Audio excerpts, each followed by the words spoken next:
Hi again, Eric, your friendly neighborhood logo maker here, and this is one of my earlier custom works. Somebody, a fan of the SMU Mustangs, wanted me to do a logo, and ironically, they wanted more of the wording for the logo more than the horse itself, which actually was the hard part. So I actually think I did a really nice job on this one. It's close to the logo. I did this one between Thanksgiving and Christmas. So I think I did this one. And if you guys are interested, I do custom work. I'm very inexpensive. You're just basically paying for my time. I do enjoy doing this. So if you have something that you're interested in, email me at supermegaeric1@gmail.com and I'll be happy to give you a quick quote, which again, if you look at the guys that just hang out on the MLB The Show Reddit page, there's just guys who just live to sit there and try to take every job that people pop up on there. It's like, dude, I don't do that. I do this for fun. Again, you only pay for my time. I usually charge 10 to 15. This one was a little bit more because of the detail, and it took me a while. Plus, the guy offered me way more than I would have asked for anyway. So, shame on him. So this one, like I said, came out really, really nice. That's how the jerseys are. I tried to look at what they kind of do on some of their jerseys that I've seen for the baseball team. But it's not a completely exact. So I think it looks really nice. It shows up really nice on the red too. And it's a nice patriotic color. SMU's colors are blue, white, and red. So let's get into it. 30 layers. I could probably tweak this at this point. Now I think I was actually pretty proud of this when I did this because it looks really close to the actual logo, and I think I could probably tweak it a little bit more at this point with, as I've gained a little bit more experience with doing these. And like I said, I think it looks kind of sharp. There's a couple different things I would do differently, maybe for the hair on the mane, but that actually matches pretty close to what the logo actually is. So feel free to hold up a picture of the SMU logo and look it up at that. And like I said, I think I kind of nailed it on this one. So I'm actually proud of this one. All right, so again, all you need is blue, white, and red. And the blue is nice and a nice medium white, and the red is a right side medium dark. Okay.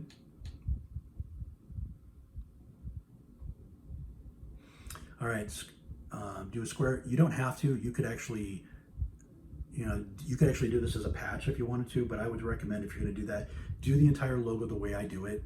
And then if you wish to do a patch or something like that, then by all means go ahead. Just realize that when you're doing that, sorry, erase that just a little bit more. Do it all first, then come back, get rid of the square. Then you got to shrink the logo down a little bit, just a shade, to make sure it all fits inside there, and then you can do it as a patch if you so choose to. Okay. Again, a lot of my older logos are on squares, although I've kind of gotten back to that again, just because I kind of use it as like a canvas, and I think it makes the logos pop out more than just the standard background. If I absolutely need 32 layers, I will not do a background. You'll know that when you see any of mine without a background for the main logo. It means that I needed that 32nd layer to make it right, and so I had to do that. So, but like I said, this one's nice. Will look nice as a patch. Looks nice by itself. All right, so square 2 in blue, 0, 0, 0, 1, 10. Sorry, make sure you got some paper on this one because again, I do speed runs now. So we're gonna start with the tail, and often I pick one end when I'm doing, whether I'm creating it completely on my own, or I'm using something as inspiration, or I'm strictly looking at a picture and trying to recreate it. I kind of do the same thing. I kind of start on one end and kind of work my way through. And I tend to start where I think the hardest part was going to be. I honestly thought that the back end and the legs were going to be the most difficult, so I wanted to get through that as much as I can. So my process is I try to make everything look exactly how I want it. And then when I start realizing, when I get to around 20, 22 layers, then I kind of think about, do I really have enough to get everything I want out of it? And so that's when I usually will start going back and tweaking a little bit to try to save some layers if at all possible. I try not to get all the way to the end to realize I'm like 2-3 layers short, and I get mad at myself for doing that. So I try to spare myself from that. So that's my process. So I start from the back end. So swish 10 in red. Everything's in red. So I'm not even going to announce the color because it's all red. Negative 98, 141, 205, and 21. And then bend. Negative 50, 154, 22, 70, and 12. Then ellipse 1, negative 73, 4, 0, and 24. Then trapezoid 1, which is really good for legs, by the way. Negative 30, negative 91, 284, and 12. Copy it. And negative 131, 3, 83, and 10. Copy it. Negative 18, 121, 42, and 10. Copy it. 54, negative 45, 37, and 15. Parallelogram 1. 9, negative 20, 27, and 21. All right. And then I'm actually kind of proud of this one because it's like this one, I was really shocked. I'm sitting there going, how do I do the hoods? How do I do the hoods? How do I do the hoods? And I'm trying to look, and I'm like, I don't want to sit there and do something and then have to use a circle and then use the same shade as the background to cover up part of it, just so I can make these hooves, because it's like didn't think I could do that for all three of the hooves that you see. And then I'm just sitting there staring at it, and all of a sudden the answer was right in front of me. Shield 8 is a perfect hoof or foot, especially if it's like straight on.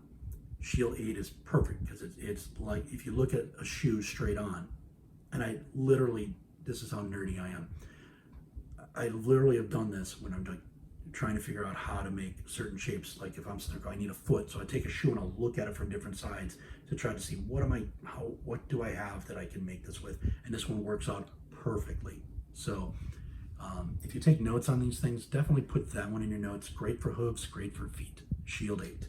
46, negative 155, 165, and 5. Unfortunately, there's only 3 legs on this. It's just the way the logo is. Okay. If there was, you probably would not be able to do it because you don't have enough to do another foot, or you'd have to make some serious compromises. Because I actually tried to do it, and then I realized I was going to take away too much of stuff that I really liked to make a fourth leg. But fortunately, it said this is exactly what the logo looks like. All right, another one at negative 40, negative 143, 256, and 5. Copy 7, negative 60, 342, and 5. Then parallelogram 1 for the front leg going down, and then it's 30, negative 77, 113, and 7. Do another one for the other leg, 54, 68, 204, and 20. Then we do for the neck. This is good for all horses. Anytime you do a horse, bend 1 is your friend. 96, 31, 6, and 228. So the bend 1 is in every single horse one I've done, except if it's a straight on face or 3/4 face, which is only like one of my unicorn ones and my dark horse logo, which I think I've done.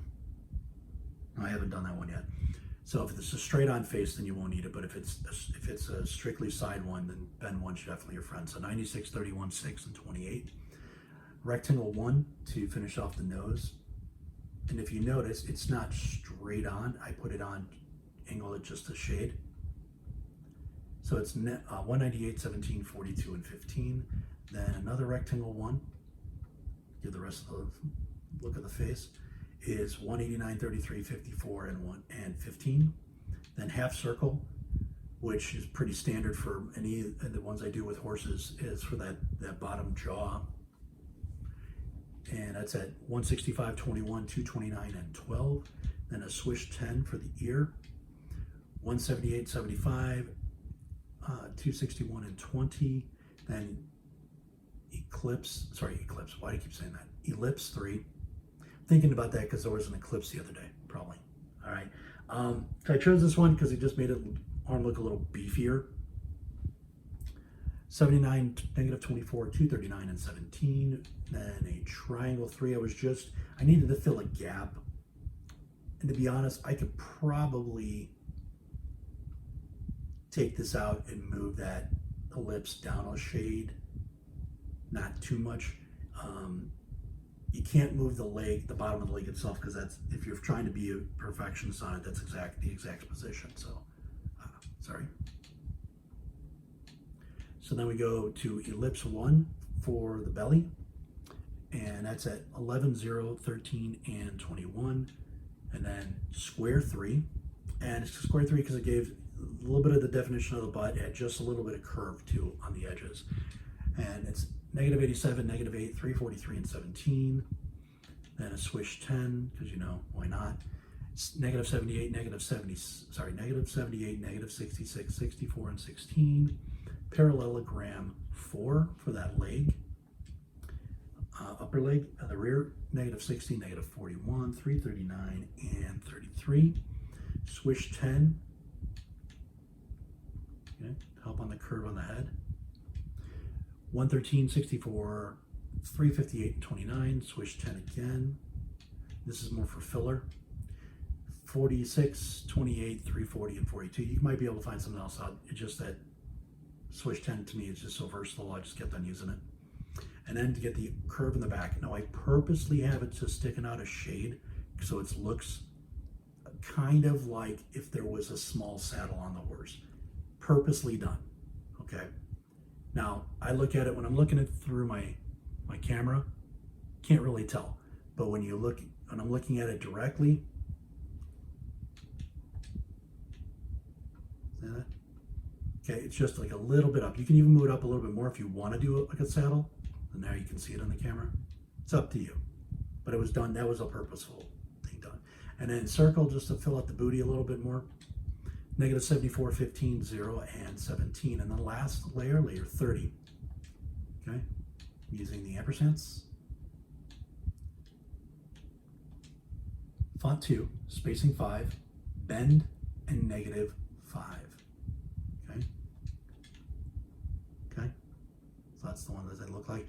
There's other ones you can use, like we use these up here, and let's say we can do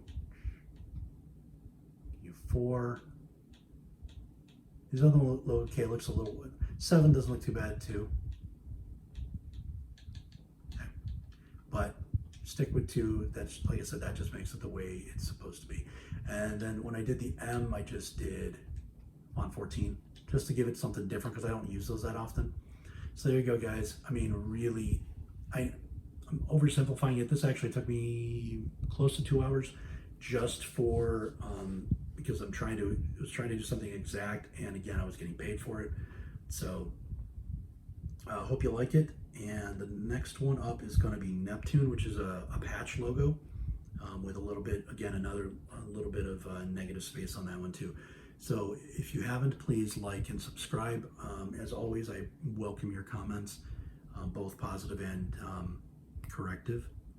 If you see something I miss, or if you see something, hey, why did you do that? Or, yeah, I think I would have done this differently. It's okay. You're more than welcome to bring that to me. I'm in management, so criticism is normal for me. So feel free to, bring it on. I do get a lot of positive comments, and I really appreciate that, guys. But again, if you guys catch something I miss, or if you say, hey, why do you do things this way, or I think maybe it looked better that way. I do take those to heart, and I appreciate everything you guys say. So thank you very much. Have a good one.